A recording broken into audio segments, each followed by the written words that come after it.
Indestructible gaming. Select your character.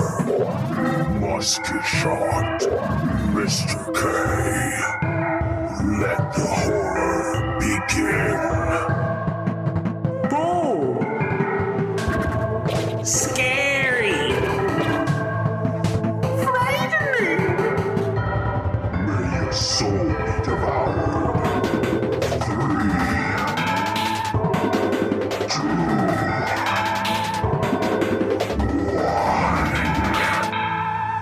Hello and welcome to Indestructible Gaming and More. I am Musket. Alongside me is my co-host, Mr. K. Mr. K, hello. Hey everyone, welcome back to another episode of a Halloween episode. Yeah, another Halloween game to play. Yeah. Or Halloween or horror-based game, I should say. And this week it's a demo version of a game called Structural. And it's developed by Canovi, Canovi, and it's on itch.io. There's 4 other games by the developer. One called Cult Conquest, which is a create your cult and reign supreme in the simple turn-based strategy game. Oh. There's one called New Message, which is a horror game made for the TV Game Jam in 2019. I don't know Interesting. how that one is. Deflect, which is a minimalistic, skill-based local player multiplayer game. And Rio Knights, a top-down, fast-paced shooter. So the developers got a few different games for you to try out if you're interested in looking up this game and seeing how it is. So this game is, like I said, a demo. It's a first-person game, but I'll let Mr. K kind of explain the storyline. In Structural, you play as a man who's playing a PlayStation, or I'm sorry, because this isn't PlayStation 1. This is an alternate reality in which we all are still in quarantine. And this guy is just sat down and he's playing his, what do they call it? The pony. The pony. The pony Slay Station.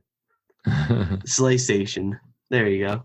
But yeah, you're playing that, and basically you hear this thump from the other room, and you live in an apartment, so your basic objective is go around and see what's going on, and it's gonna bring you down a rabbit hole eventually. Mm-hmm. Yeah, and it's I would get when people say it's a horror game, I think this is similar to the other games that we've played, like Blameless and Loveland. I consider them sort of mystery/horror games. There's a horror element to them, but there's a lot of mystery to it too. You're doing a lot of looking around. Yeah, there's a lot of looking around and and things, picking up stuff, bringing to other things you've seen before. Your basic pick stuff up and use it on other things to progress the story kind of game. Yeah. Yeah, and the main character is a guy, and I don't think there's a name. Do you remember if there's a name? I don't think there was a name for the person.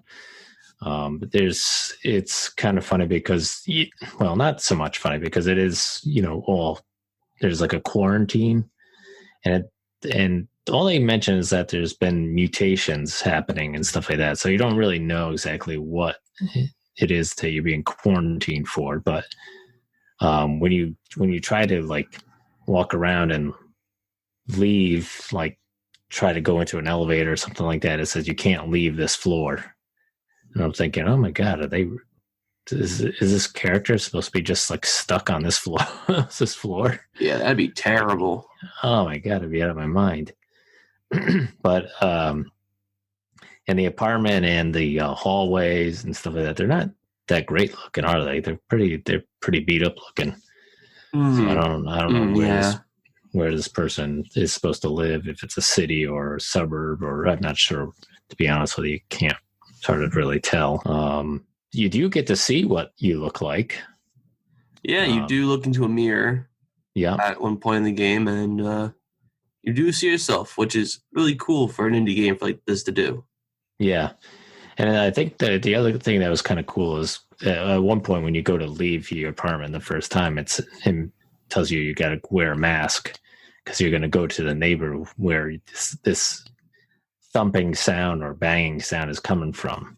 And so it tells you got to put your mask on. So there is like a mask similar Very to those fitting.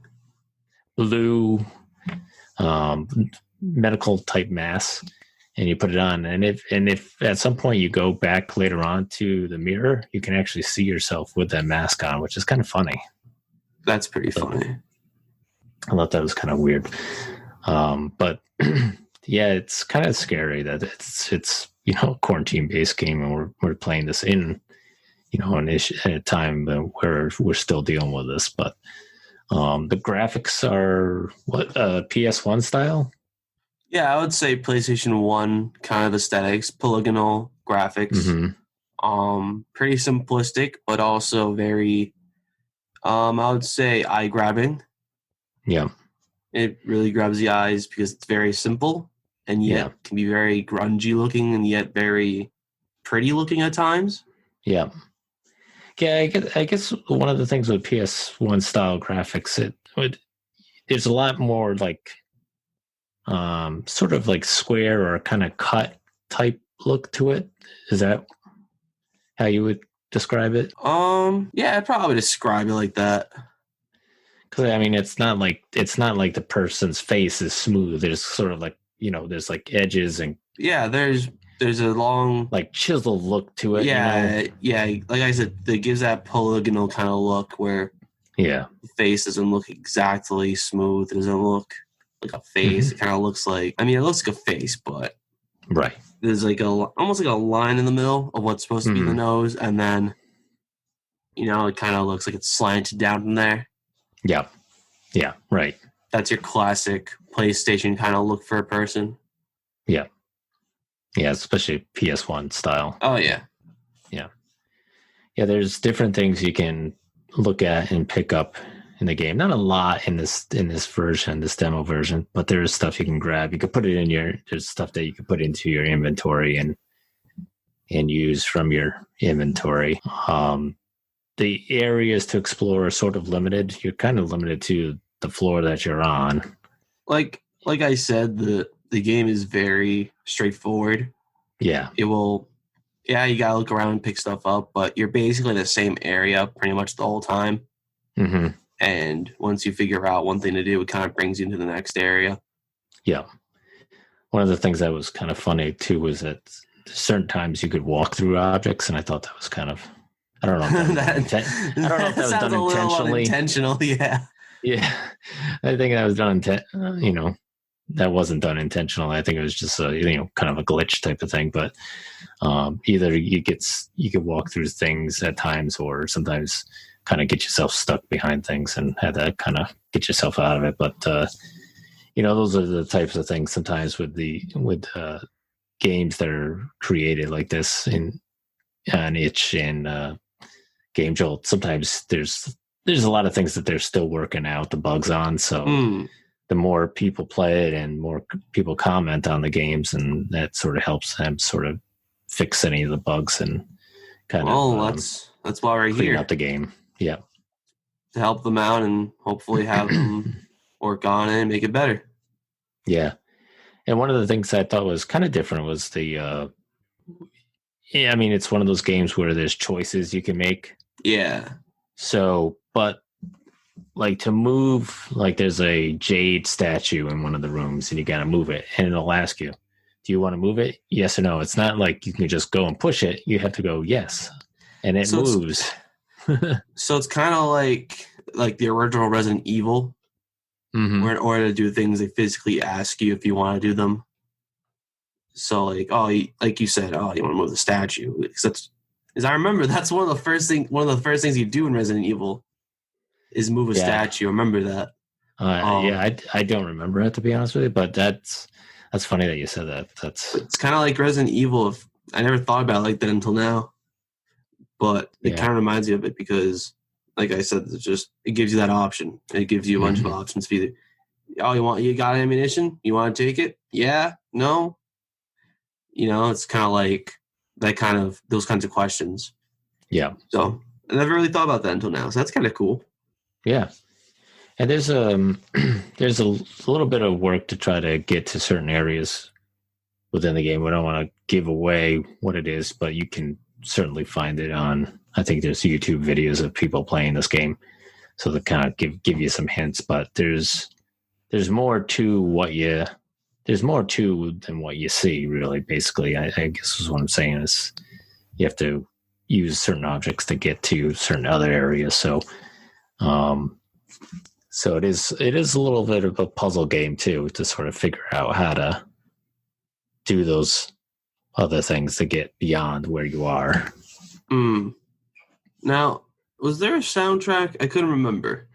There is a little bit of one. There was a quiet one, wasn't there? Yeah, it's kind of quiet, and I didn't really, to be honest with you, it's not something that really stuck with me that well. I think I kind of just zoned out and just really it's kind of like concentrated on the game itself. Yeah, it's kind of like a horror movie soundtrack where it's like nothing that will get stuck in your head, but one that'd be like, oh, okay.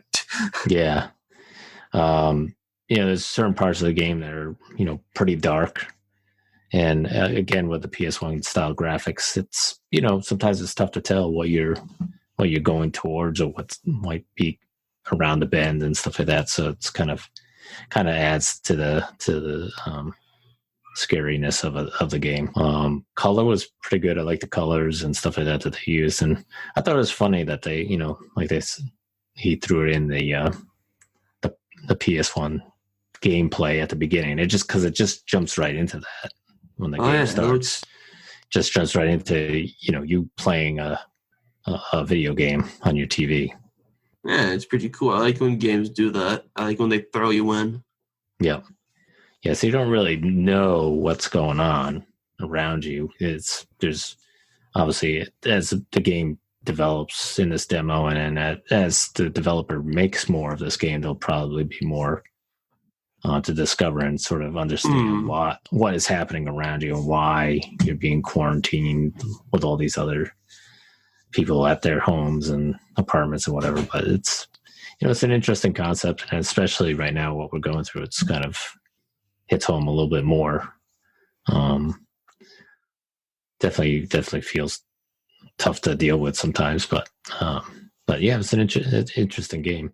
What other things about the game did you like? Anything else that you can think of? I think we've touched on most of the things. Without spoiling, I don't think we've touched.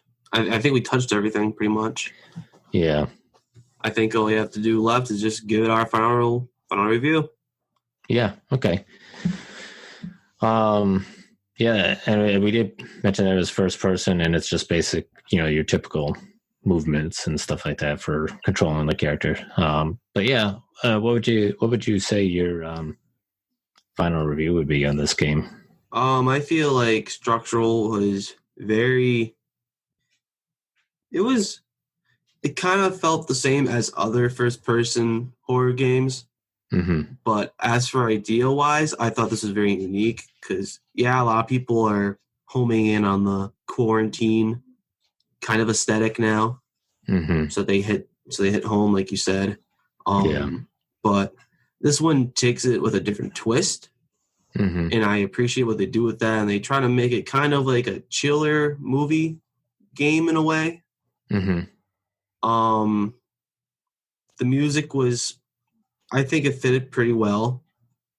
Nothing to scare you out of your pants, but enough to keep you a little discomforted. Mm-hmm. I love PS1 graphics, always a plus for me. I love older graphics. Don't know why, I just always popped out for me. But yeah, I think as much as the gameplay is kind of the same as other horror games that do, I'd probably have to give it a 3 out of 5. Yeah. Okay. Yeah, I like similar to you. I like the gameplay. I like the graphics. I don't care graphics wise. It doesn't really matter to me. I grew up playing 8-bit games, so I'm kind of used to seeing the progression of graphics over the years. The gameplay, like you said, is similar to a lot of the horror games that we've played already. I consider more mystery horror games where you're searching and pointing and clicking on things and doing certain things to progress yourself in the game. So I like that. It beats trying to run around and trying to kill something or run away from something all the time. But it's a nice change, and the storyline is pretty good. So it'll be kind of interesting to see the finished game someday. So, on a scale from 1 to 5, I'll give it a 3.5. That's pretty good. Yeah. So what do we got? What are we gonna be playing next week, or actually talking about next week, since it's our last week of October coming up? Yeah, as October closes, we thought that it'd be the best way to end it with an iconic name, an iconic brand of movies. Friday the 13th, we'll be playing the multiplayer game on consoles. Yeah. And we'll be having a scary good time. Yeah. Yeah, so if you've never played this game, you can tune in and find out from us how it is. We've played it a number of times with others, and it's a fun time. So we'll get into that next week. Again, visit our website, indestructiblegaming.com, and you can find all our podcasts and any videos that we've done so far. And if you appreciate the show, we appreciate you donating to us so we can keep rolling these out and have you keep enjoying us each week. Yep. Yeah, right on our homepage, there's a link to a donation site called Buy Me a Coffee, and you can donate whatever you would like to donate. We love to help creators out. We love to help you guys out. We love to hear you guys. We love to. Yeah. And we're happy that we have you guys listen here every week. Yeah. So I'm not the one to ask for money, but it would help us out a lot and have us continue the show for a longer time. Yeah. Yeah. There's a couple other tabs within our website and how we can help you, either by working with you or working for you on something or doing some other things. So definitely please check out our website. And again, follow us on Twitter, and you can follow us on Facebook as well. Okay. Right. I think that's all I got, Mr. K. Yep, that's it for me. All right. Well, thanks, everyone. We'll see you next week. All right. Well, take it easy. Stay indestructible, folks. And peace. Game over. Hey guys, how's it going? I hope you enjoy the show. You can find us on Facebook and Twitter, and if you go on our website, indestructiblegaming.com, you can find out where you can also listen to us, and other things too. Anyways, stay indestructible, folks. Peace.